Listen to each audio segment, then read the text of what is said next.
Assalamualaikum warahmatullahi wabarakatuh. Di sini kami dari kelompok 8 yang beranggotakan Sandy Saputra dengan NPM 212171005, Fahmi Abdul Halim 212171085 dan Muhammad Ali Mutakin 212171507. Di sini kami akan memaparkan materi tentang kebudayaan Nusantara masa Kerajaan Islam. Perkenalkan, nama saya Fahmi Abdul Halim. Di sini saya akan mempresentasikan tentang masuknya Islam ke Nusantara atau Indonesia. Agama Islam dibawa oleh para pedagang Gujarat melalui kegiatan perdagangan. Di antara pedagang banyak yang menetap dan menikah dengan penduduk lokal untuk mempercepat akulturasi. Ditandai dengan munculnya kerajaan Islam pertama di Aceh pada abad ke-13, yaitu Kerajaan Samudra Pasai.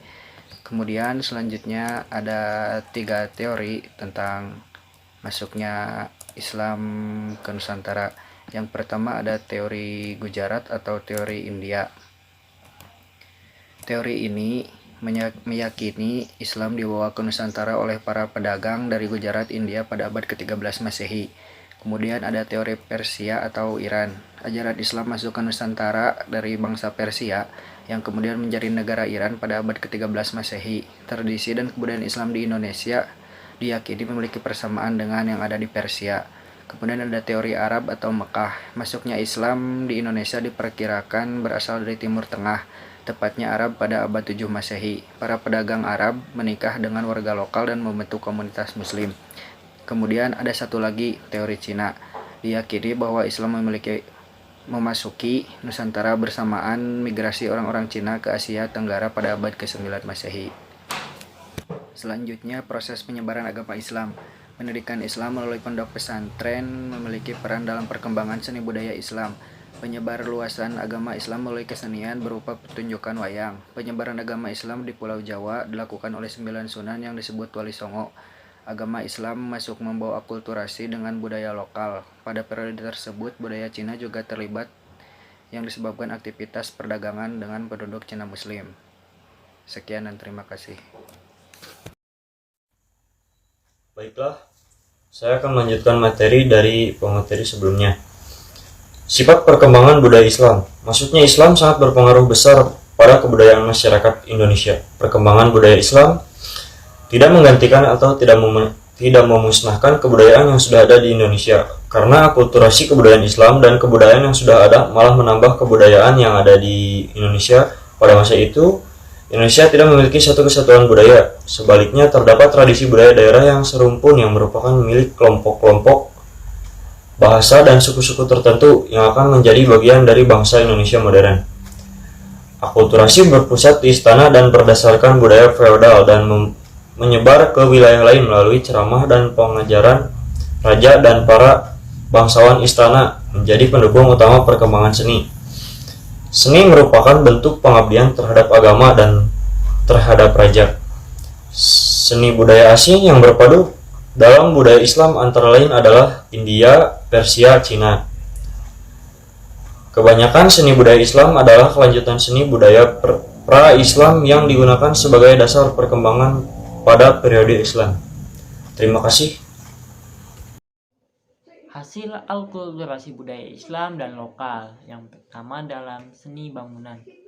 Bangunan makam, masjid, dan keraton menunjukkan adanya akulturasi dengan bangunan pada masa Hindu-Buddha. Yaitu yang pertama, atapnya merupakan atap tumpang atau bertingkat yang jumlahnya selalu ganjil. Yang kedua, posisi masjid agak tinggi dari permukaan tanah dan berundak-undak.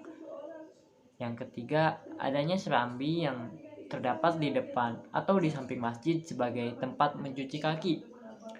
Yang keempat, adanya pawestren, yaitu ruang khusus bagi perempuan yang terletak di sebelah kanan masjid untuk mengikuti sholat berjamaah.